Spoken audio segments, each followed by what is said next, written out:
ಪಿತನ ಸುತನ ಮತ್ತು ಪವಿತ್ರಾತ್ಮರ ನಾಮದಲ್ಲಿ ಆಮೆನ್. ಮೋಶೆಯ ಜೊತೆಯಲ್ಲಿ ಉರಿಯುವ ಪೊದೆಯಲ್ಲಿ ಮಾತಾಡಿದವರೇ ಬನ್ನಿರಿ, ದಾವೀದನ ಮೇಲೆ ನೆಲೆಸಿದ ಆತ್ಮರೇ ನಮ್ಮಲ್ಲಿ ಬಂದು ನೆಲೆಸಿರಿ, ನಮ್ಮಲ್ಲಿ ಬಂದು ನೆಲೆಸಿರಿ, ಆತ್ಮರೇ ನಮ್ಮಲ್ಲಿ ಬಂದು ನೆಲೆಸಿರಿ. ಪ್ರಭು ಕ್ರಿಸ್ತರಲ್ಲಿ ಆತ್ಮೀಯ ಸಹೋದರ ಸಹೋದರಿಯರೇ, ಈ ದಿನದ ಮುಂಜಾನೆಯ ಜೀವಸ್ವರ ಕೀರ್ತನೆಗಳು 18 ಮುಂದುವರೆದ ಭಾಗ.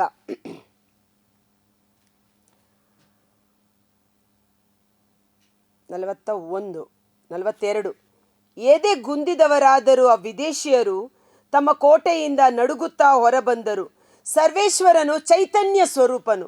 ಸರ್ವೇಶ್ವರನು ಚೈತನ್ಯ ಅಂದ್ರೇನು? ಒಂದು ಶಕ್ತಿ. ಕೀರ್ತನೆ 92 ವಚನ 10ರಲ್ಲಿ ನಾವು ನೋಡುತ್ತೇವೆ, ಕಾಡು ಕೋಣದ ಕೊಂಬಿನ ಬಲವನ್ನು ನನಗೆ ಅನುಗ್ರಹಿಸಿ ಚೈತನ್ಯ ತೈಲದಿಂದ ದೇವರು ನನ್ನನ್ನು ಅಭಿಷೇಕಿಸಿದ್ದಾರೆ. ಚೈತನ್ಯ ಅಂದರೆ ಒಂದು ಶರೀರದಲ್ಲಿ ಒಂದು ಹೊಸ ಉರುಪು, ಹೊಸ ಜೀವ. ಸೋತು ಹೋದ, ಬಳಲಿ ಹೋದ ಶರೀರದಲ್ಲಿ ಒಂದು ಉಜ್ಜೀವನ ಕೊಡುವ ಅಭಿಷೇಕ. ದೇವರು ನನ್ನನ್ನು ಚೈತನ್ಯ ತೈಲದಿಂದ ಅಭಿಷೇಕಿಸಿದ್ದಾರೆ. ಕಾರಣ ಸರ್ವೇಶ್ವರನು ಚೈತನ್ಯ ಸ್ವರೂಪನು. ನನ್ನ ಉದ್ಧಾರಕನಾದವನಿಗೆ ಸ್ತುತಿ ಸ್ತೋತ್ರವು. ನನ್ನನ್ನು ರಕ್ಷಿಸುವ ದೇವರಿಗೆ ಜಯಕಾರವು. ಅಮೇನ್. ನಮ್ಮನ್ನು ರಕ್ಷಿಸುವ ದೇವರಿಗೆ ಸ್ತೋತ್ರವಾಗಲಿ. ನಮ್ಮನ್ನು ಕಾಯ್ದು ಕಾಪಾಡುವ ದೇವರಿಗೆ ಸ್ತೋತ್ರವಾಗಲಿ. ನಮ್ಮನ್ನು ರಕ್ಷಿಸುವ ರಕ್ಷಕನಿಗೆ ಸ್ತೋತ್ರವಾಗಲಿ. ನನ್ನ ಶತ್ರುಗಳಿಗೆ ವಿಧಿಸುವನು ಆ ದೇವ ಪ್ರತಿದಂಡನೆ, ಜನಾಂಗಗಳನ್ನು ಅಧೀನಪಡಿಸುವನಾತ ನನಗೆ. ಶತ್ರುಗಳಿಗೆ ದೇವರು ಮುಯ್ಯಿಗೆ ಮುಯ್ಯಿ ತೀರಿಸಿ ಶತ್ರುಗಳನ್ನು ನಮಗೆ ಅಧೀನ ಮಾಡುವವರಾಗಿದ್ದಾರೆ. ಪ್ರವಾದಿ ಯೆಶಾಯನ ಗ್ರಂಥ 60ನೇ ಅಧ್ಯಾಯ ವಚನ 14ರಲ್ಲಿ ಅದ್ಭುತಕರವಾಗಿ ಹೇಳುತ್ತೆ, ನಿನ್ನನ್ನು ಬೇಡವೆಂದು ತಿರಸ್ಕರಿಸಿದ ಜನರು ಅವರ ಸಂತತಿ ಸಂತಾನ ಬಂದು ನಿನ್ನ ಕಾಲಿಗೆ ಬೀಳುವುದು ಎಂಬುದಾಗಿ. ಇಲ್ಲಿ ಜೋಸೆಫನನ್ನು ಬೇಡವೆಂದು ತಿರಸ್ಕರಿಸಿದ ಅವರ ಅಣ್ಣಂದಿರು, ಅವರ ಮಕ್ಕಳು ಮೊಮ್ಮಕ್ಕಳು ಸಮೇತ ಆತನನ್ನೇ ಬಂದು ಆಶ್ರಯಿಸಿಕೊಳ್ಳುವಂತೆ ದೇವರು ಮಾಡಿದರು. ಆದ್ದರಿಂದ ಧೈರ್ಯವಾಗಿರಿ. ನನ್ನನ್ನು ಉದ್ಧರಿಸುವ ರಕ್ಷಕ, ನನ್ನನ್ನು ಕಾಯ್ದು ಕಾಪಾಡುವ ರಕ್ಷಕ. ಓ ದೇವರಿಗೆ ಎಷ್ಟೊಂದು ಸ್ತೋತ್ರ ಮಾಡಿದರೂ ಸಾಲದು ಎಂಬಂತೆ. ಶತ್ರುಗಳಿಂದ ನೀನನ್ನು ಮುಕ್ತಗೊಳಿಸಿದೆ, ಎದುರಾಳಿಗೆ ತಪ್ಪಿಸಿ ನನ್ನನ್ನು ಉನ್ನತಿಗೇರಿಸಿದೆ. ಹಿಂಸಾತ್ಮಕರಿಂದ ನೀಯನ್ನು ರಕ್ಷಿಸಿದೆ. ನಮ್ಮನ್ನು ಹಿಂಸಾತ್ಮಕರಿಂದ ದೇವರು ನಮ್ಮನ್ನು ರಕ್ಷಿಸುವವರಾಗಿದ್ದಾರೆ. ಮತ್ತಾಯ 10 ವಚನ 28ರಲ್ಲಿ ಪ್ರಭು ಯೇಸು ಹೇಳಿದರು, ಶರೀರವನ್ನು ಕೊಂದು ಹಾಕುವವರಿಗೆ ನೀವು ಭಯಪಡಬೇಡಿರಿ, ಅವರಿಂದ ನಿಮ್ಮ ಆತ್ಮವನ್ನು ಏನೂ ಮಾಡಲು ಸಾಧ್ಯವಿಲ್ಲ. ಬದಲಿಗೆ ದೇಹಾತ್ಮಗಳ ಮೇಲೆ ಅಧಿಕಾರವುಳ್ಳ ದೇವರಿಗೆ ಭಯಪಟ್ಟು ಪರಿಶುದ್ಧವಾದ ಜೀವನವನ್ನು ನಡೆಸಿ ಹಿಂಸಾತ್ಮಕರಿಂದಲೂ ದೇವರು ನಮ್ಮನ್ನು ಬಿಡಿಸಿ ಕಾಪಾಡುವವರಾಗಿದ್ದಾರೆ. ಎಂತಲೇ ಅನ್ಯ ಜನಗಳ ಮಧ್ಯೆ ನಿನ್ನ ಸ್ತುತಿಪೆನು, ನಿನ್ನ ನಾಮವನ್ನು ಸರ್ವೇಶ್ವರ ಸಂಕೀರ್ತಿಸುವೆನು. ದಾವೀದನು ಎಲ್ಲ ಸಮಯ ಸಂದರ್ಭದಲ್ಲಿ ದೇವರಿಗೆ ಕೃತಜ್ಞತಾ ಸ್ತುತಿ ಸ್ತೋತ್ರವನ್ನು ಸಲ್ಲಿಸುವ ವ್ಯಕ್ತಿಯಾಗಿದ್ದ. ಅನ್ಯ ಜನಗಳ ಮುಂದೆ, ಸಭೆಗಳ ಮುಂದೆ, ಜನಸಮೂಹದ ಮುಂದೆ ದೇವರ ನಾಮವನ್ನು ಮಹಿಮೆಪಡಿಸುತ್ತಿದ್ದ. ಕಾರಣ ಅವನು ದೇವರ ಕೃಪೆಯನ್ನು ಯಥೇಚ್ಛವಾಗಿ ಅನುಭವಿಸಿದ ವ್ಯಕ್ತಿಯಾಗಿದ್ದ. ಇನ್ನೇನು ಸೌಲ ಬಂದು ಅವನನ್ನು ಕೊಂದೇ ಹಾಕುತ್ತಾನೆ ಎಂದು ಕುತ್ತಿಗೆಗೆ ಬಂದ ಕತ್ತಿ ಅಂತ ಹೇಳ್ತೀವಲ್ಲ, ಒಂದು ಘಟನೆಯಲ್ಲಿ ನಾವು ನೋಡ್ತೀವಿ, ಅಧ್ಯಾಯ ನೆನಪಿಗೆ ಬರ್ತಾ ಇಲ್ಲ. ಸೌಲ ಮತ್ತು ಅವನ ಸಂಗಡಿಗರು ದಾವೀದನನ್ನು ಚೇಸ್ ಮಾಡ್ಕೊಂಡು ಹೋಗಿ ಅವನನ್ನು ಸೆರೆ ಹಿಡಿದು ಇನ್ನೇನು ಅವನನ್ನು ಕೊಲ್ಲಬೇಕಷ್ಟೇ, ಕತ್ತಿ ಎತ್ತುವ ಸಮಯ. ದಾವೀದ ನಿಂತಿದ್ದಾನೆ, ಇನ್ನೇನು ನನ್ನ ಕತೆ ಮುಗೀತು ಎಂದು. ಆದರೆ ಆ ಕೊನೇ ಗಳಿಗೆಯಲ್ಲಿ ದೇವರು ಅದ್ಭುತಕರವಾದ ಘಟನೆ ಮಾಡುತ್ತಾರೆ. ಇಮ್ಮಿಡಿಯೇಟ್ ಆಗಿ ಒಬ್ಬ ಸೇವಕ ಓಡಿ ಬಂದು ಸೌಲನಿಗೆ ಹೇಳುತ್ತಾನೆ, ಫಿಲಿಸ್ಟಿಯರು ನಮ್ಮ ಮೇಲೆ ಯುದ್ಧಕ್ಕೆ ಬಂದಿದ್ದಾರೆ ಎನ್ನುವ ರೀತಿಯಲ್ಲಿ. ಆಗ ಸೌಲ ಹೇಳ್ತಾನೆ, ಓಕೆ, ಇವನನ್ನು ಆಮೇಲೆ ನೋಡ್ಕೊಳ್ಳೋಣ, ಇವನು ಒಳಶತ್ರು, ದಾವೀದ ಒಳಶತ್ರು, ಇವನನ್ನು ಆಮೇಲೆ ನೋಡಿಕೊಳ್ಳೋಣ, ಮೊದಲು ಫಿಲಿಸ್ಟಿಯರ ಮೇಲೆ ದಂಡೆತ್ತಿ ಹೋಗೋಣ ಎಂದು. ಹೀಗೆ ಕೊಲ್ಲಲು ಬಂದವನು ಟೇಕ್ ರೈಟ್ ಟರ್ನ್ ಅನ್ನುವ ರೀತಿಯಲ್ಲಿ, ಅಬೌಟ್ ಟರ್ನ್ ಅನ್ನೋ ರೀತಿಯಲ್ಲಿ ಅವನು ಹಿಂದಿರುಗಿ ಹೋಗ್ತಾನೆ. ಅದಕ್ಕೆ ದಾವೀದ ನೋಡಿ ಅವನ ಜೀವಮಾನ ಕಾಲವೆಲ್ಲ ದೇವರಿಗೆ ಸ್ತುತಿ ಮಾಡೋದೆ, ವಂದನೆ, ಸ್ತೋತ್ರ, ಧನ್ಯವಾದದ ಬಲಿಯನ್ನು ಅರ್ಪಿಸುವುದೇ ಅವನಿಗೆ. ಸಭೆ ಸಮೂಹದ ಮಧ್ಯದಲ್ಲಿ ಯಾರಿದ್ದಾರೆ ಯಾರಿಲ್ಲ ಅವನಿಗೆ ನೋಡುವುದು ಬೇಡ. ಇನ್ನು ದಾವೀದ ರಾಜನಾದ ಮೇಲೆ ತನ್ನ ಆಸ್ಥಾನದಲ್ಲಿ ಅಡುಗೆ ಮನೆಗೆ 3,000 ಮಂದಿ, ಆಮೇಲೆ ಸೈನಿಕರಿಗೆ ಅರಮನೆಯ ಕ್ಲೀನ್ ಮಾಡೋರಿಗೆ 2,000 ಮಂದಿ ಸೈನಿಕರು, ಇಷ್ಟು ಲಕ್ಷ, ಹೀಗೆ ಎಲ್ಲ ಬೈಫರ್ಕೇಟ್ ಮಾಡುವಾಗ 4,000 ಮಂದಿಯನ್ನು ಆತ ಒಂದು ನಿಗದಿತ ಕೆಲಸಕ್ಕೆ ಅಪಾಯಿಂಟ್ ಮಾಡಿದ್ದ. ಅವರ ಕೆಲಸ ಏನು? ದೇವರ ಆಲಯದಲ್ಲಿ ಕುಳಿತುಕೊಂಡು ಹಗಲಿರುಳೆನ್ನದೆ ಅವರು ದೇವರಿಗೆ ಸ್ತುತಿ ಸ್ತೋತ್ರವನ್ನು ಸಲ್ಲಿಸುವುದೇ ಆಗಿತ್ತು. ಕಾರಣ ದಾವೀದ ಅನೇಕ ಸಲ ಯುದ್ಧ ಮಾಡೋಕ್ಕೆ ಯುದ್ಧ ಭೂಮಿಗೆ ಹೋಗಬೇಕಾಗಿತ್ತು. ಅವನಿಗೆ ಗೊತ್ತು, ದೇವರ ಶಕ್ತಿ ಇಲ್ಲದೆ ನನ್ನಿಂದೇನು ಮಾಡಲು ಸಾಧ್ಯವಿಲ್ಲ ಎಂಬ ಸತ್ಯವನ್ನು ಮನಗಂಡಿದ್ದ ದಾವೀದ ಒಂದು 4,000 ಮಂದಿಯನ್ನು ಸ್ತುತಿ ಮಾಡುವುದಕ್ಕಾಗಿ ನೇಮಕ ಮಾಡಿಬಿಟ್ಟಿದ್ದ. ಸ್ತುತಿಯ ಒಂದು ಅಭಿಷೇಕ ನಮ್ಮೊಬ್ಬೊಬ್ಬರಲ್ಲಿ, ನಮ್ಮ ಕುಟುಂಬದಲ್ಲಿ ಕಾರ್ಯ ಮಾಡಲಿ. ತಾನೇ ನೇಮಿಸಿದ ಅರಸನಿಗೆ ಆತ ನೀವನು ವಿಶೇಷ ರಕ್ಷಣೆ. ದೇವರು ಯಾವ ವ್ಯಕ್ತಿಯನ್ನು ಅರಸನನ್ನಾಗಿ ನೇಮಕ ಮಾಡುತ್ತಾರೋ ಅವನಿಗೆ ವಿಶೇಷವಾದ ರಕ್ಷಣೆಯನ್ನು ದೇವರೇ ಕೊಡುತ್ತಾರೆ. ದೇವರಿಂದ ಆಯ್ಕೆ ಮಾಡಲ್ಪಟ್ಟ ವ್ಯಕ್ತಿಗಳಿಗೆ ವಿಶೇಷವಾದ ಸಂರಕ್ಷಣೆ ಉಂಟು. ದೇವರು ಒಬ್ಬ ವ್ಯಕ್ತಿಯನ್ನು ಉನ್ನತ ಸ್ಥಾನಕ್ಕೆ ಏರಿಸಬೇಕೆಂದು ಮನಸ್ಸು ಮಾಡಿದ್ದರೆ, ಆತ ದರಿದ್ರನಾಗಿದ್ದರು, ಬಡವನಾಗಿದ್ದರು, ತಿಪ್ಪೆಯಲ್ಲಿ ಬಿದ್ದಿದ್ದರು, ಆತನನ್ನು ಎತ್ತಿ ಮಹಿಮಾ ಸಿಂಹಾಸನದಲ್ಲಿ ಅರಸರುಗಳು ಅಧಿಕಾರಿಗಳ ಮಧ್ಯೆ ಕುಳ್ಳಿರಿಸಲು ಶಕ್ತನಾದ ದೇವರು, ಅದ್ಭುತಕರವಾದ ದೇವರು. ಇಂದು ನಾವು ನಮ್ಮ ದೇವರ ಶಕ್ತಿ, ಸಾಮರ್ಥ್ಯ, ಅವರ ಕರುಣೆ, ಅವರ ಪ್ರೀತಿ, ಅವರ ಬಲ, ಅವರ ಮಹಿಮೆಯನ್ನು ನಾವು ಸಂಪೂರ್ಣವಾಗಿ ಅರಿತುಕೊಳ್ಳಬೇಕಾಗಿದೆ ಅಷ್ಟೇ. ದೇವರಿಂದ ಆಯ್ಕೆ ಮಾಡಲ್ಪಟ್ಟ ವ್ಯಕ್ತಿಗೆ ವಿಶೇಷವಾದ ರಕ್ಷಣೆ ಇದೆ. ಅನುಗ್ರಹಿಸುವನು ಆತ ಅನಂತಾನಂತ ಕೃಪೆ ತಾನು ಅಭಿಷೇಕಿಸಿದ ದಾವೀದನಿಗೆ, ಆತನ ಸಂತತಿಗೆ.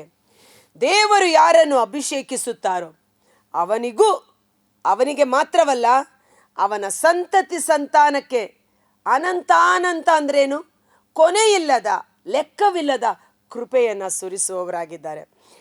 ಈ ಘಟನೆ ಓದುವಾಗ 2 ಸಮುವೇಲ 7ನೇ ಅಧ್ಯಾಯದಲ್ಲಿ ಒಂದು ಘಟನೆ. ಶತ್ರುಗಳ ಕಾಟವೆಲ್ಲ ತೀರಿದ ಮೇಲೆ ದಾವೀದ ಸ್ವಲ್ಪ ಸಮಾಧಾನಕರವಾಗಿ ಜೀವಿಸುವ ಸಮಯದಲ್ಲಿ ಒಂದು ಮನಸ್ಸು ಮಾಡುತ್ತಾನೆ. ನಾತಾನ್ ಪ್ರವಾದಿಯನ್ನು ಕರೆದು ಹೇಳುತ್ತಾನೆ, ನಾನಾದರೂ ಸುಂದರವಾದ ಅರಮನೆಯಲ್ಲಿ ವಾಸಿಸುತ್ತಿದ್ದೇನೆ, ಆದರೆ ದೇವರ ಆ ಮಂಜೂಷ ನಾರಿನ ಬಟ್ಟೆ, ಟೆಂಟ್ ಹೌಸ್, ಆ ಮಂಜೂಷ ಆ ಒಂದು ಮನೆಯಲ್ಲಿ ಇದೆ, ನಾನು ದೇವರಿಗೆ ಒಂದು ಆಲಯವನ್ನು ಕಟ್ಟಬೇಕು ಎಂದು. ನಾತಾನ ಪ್ರವಾದಿ ಹೇಳುತ್ತಾನೆ, ಓಕೆ, ನಿನಗೆ ತೋಚಿದಂತೆ ನೀನು ಮಾಡು ಎಂಬುದಾಗಿ. ಆದರೆ ಅದೇ ರಾತ್ರಿ ಸರ್ವೇಶ್ವರದ ದೇವರು ನಾತಾನನಿಗೆ ದರ್ಶನವನ್ನು ಕೊಟ್ಟು, ನೀನು ಹೋಗಿ ದಾವೀದನಿಗೆ ಹೀಗೆಂದು ತಿಳಿಸು ಎಂಬುದಾಗಿ. ನಾತಾನ ಪ್ರವಾದಿ ಮಾರನೇ ದಿನ ದಾವೀದನ ಹತ್ರ ಬಂದು ಹೇಳ್ತಾನೆ, ದಾವೀದ, ನೀನು ದೇವರಿಗೆ ಮನೆ ಕಟ್ಟಬೇಕು ಅಂತ ಹೇಳ್ತಾ ಇದೆಯಾ, ಆದರೆ ದೇವರು ಹೇಳ್ತಾ ಇದ್ದಾರೆ, ಆಕಾಶವೇ ನನ್ನ ಸಿಂಹಾಸನ, ಭೂಮಿಯೇ ನನ್ನ ಪಾದಪೀಠ, ಹೀಗಿರುವಲ್ಲಿ ನನಗೆಂಥ ವಾಸಸ್ಥಳವನ್ನು ನೀನು ಕಟ್ಟುವೆ.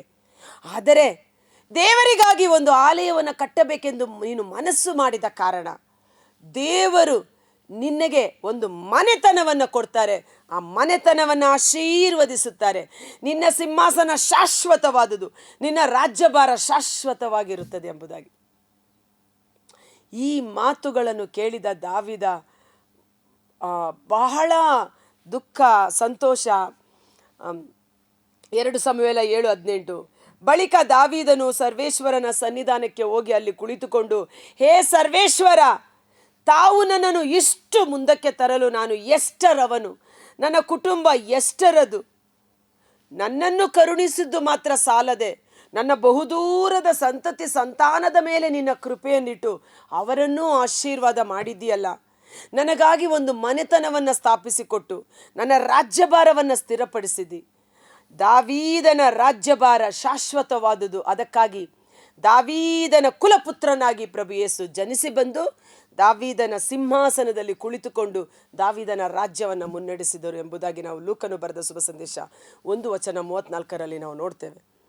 ಅಂದರೆ ದೇವರು, ನಿಮ್ಮನ್ನು ಕರೆದ ದೇವರು, ನಿಮ್ಮನ್ನು ಮಾತ್ರವಲ್ಲ, ನಿಮ್ಮನ್ನು, ನಿಮ್ಮ ಸಂತತಿ ಸಂತಾನವನ್ನು ಆಶೀರ್ವದಿಸುವವರಾಗಿದ್ದಾರೆ. ಆಮೇನ್.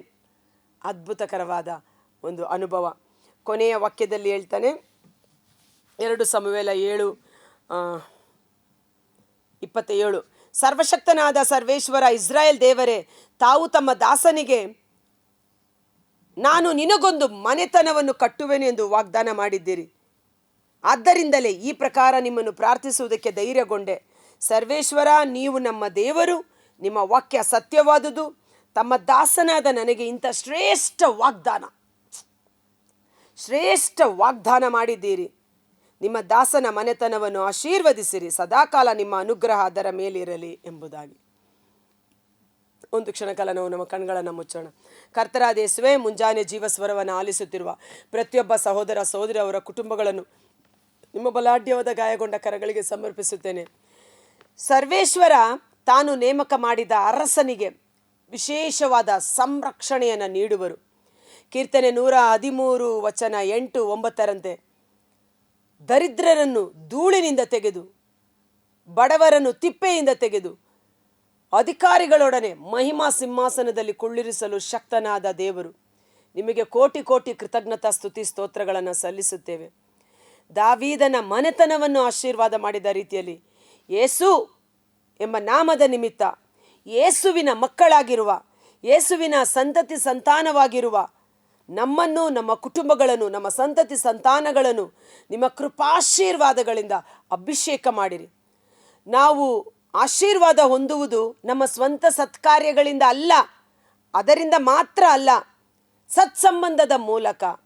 ದಾವೀದನ ಸಂತತಿ ಆಶೀರ್ವದಿಸಲ್ಪಟ್ಟ ರೀತಿಯಲ್ಲಿ ಯೇಸುವಿನ ಮಕ್ಕಳು ನಾವಾದ ಕಾರಣ, ಯೇಸುವಿನ ಸಂತತಿ ನಾವಾದ ಕಾರಣ, ಪ್ರಭು ಯೇಸು ಕ್ರಿಸ್ತರ ಮುಖಾಂತರ, ಪ್ರಭು ಯೇಸು ಕ್ರಿಸ್ತರಲ್ಲಿ, ಪ್ರಭು ಯೇಸು ಕ್ರಿಸ್ತರಿಂದ ಸ್ವರ್ಗೀಯ ಸಕಲ ಸೌಭಾಗ್ಯಗಳಿಗೆ, ಸ್ವರ್ಗೀಯ ವರದಾನಗಳಿಗೆ ನಾವು ಹಕ್ಕು ಬಾಧ್ಯಸ್ಥರು. ಪ್ರಭು ಯೇಸು ಶಿಲುಬೆ ಮರಣದ ಮೂಲಕ ತಂದುಕೊಟ್ಟ ಸಕಲ ವರಪ್ರಸಾದಗಳು ನಮ್ಮಲ್ಲಿಯೂ, ನಮ್ಮ ಕುಟುಂಬದಲ್ಲಿಯೂ, ನಮ್ಮ ಸಂತತಿ ಸಂತಾನದಲ್ಲಿ ಕಾರ್ಯ ಮಾಡುವಂತೆ ಯೇಸುವಿನ ಅದ್ಭುತಕರವಾದ ನಾಮದಲ್ಲಿ ಪ್ರಾರ್ಥಿಸುತ್ತಾ ಬೇಡಿ ಹೊಂದಿಕೊಳ್ಳುತ್ತೇವೆ. ಆಮೆನ್. God bless you. ವಾಗ್ದಾನ ಮಾಡಿದ ದೇವರು ನಂಬಿಗಸ್ತರು. ದಾವೀದನನ್ನು ಆಯ್ಕೆ ಮಾಡಿಕೊಂಡ ದೇವರು ಅವನ ಸಂತತಿ ಸಂತಾನವನ್ನು ಆಶೀರ್ವಾದ ಮಾಡಿದ್ದಾರೆ. ಹಾಗಿರುವಲ್ಲಿ ಯೇಸುವಿನ ಮಕ್ಕಳಾದ ನಮಗೂ ಸಹ ದೇವರ ವಾಗ್ದಾನಗಳು ನಮ್ಮಲ್ಲಿ ನೆರವೇರಿಯೇ ತೀರುತ್ತದೆ. Thank you. ಈ ವಿಡಿಯೋ ಲಿಂಕನ್ನು ಪರರಿಗೆ ಶೇರ್ ಮಾಡಿ, ಮರೆಯದಿರಿ.